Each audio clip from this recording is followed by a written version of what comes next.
This is 3 pen settings I wish I knew about when I started using Procreate. To start with, you need to have an Apple Pencil if you want to get pressure sensitivity.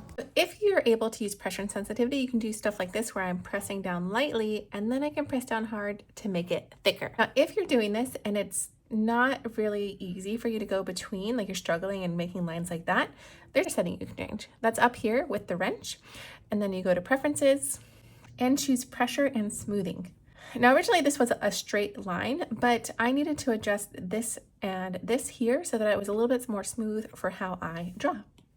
The next thing that you should check is whether or not you have finger paint on, because if you're drawing and then you find that you're making stray marks, that is another setting that you can change. So again, you go to your little wrench and now you're going to go into gesture controls.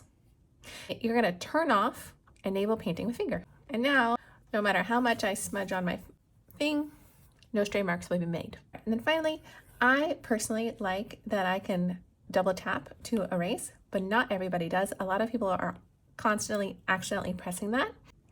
To turn that off, you're actually going to go into settings. Go to Apple Pencil, and then right here, you can turn off double tap or make it do something else. So we'll go and turn that off.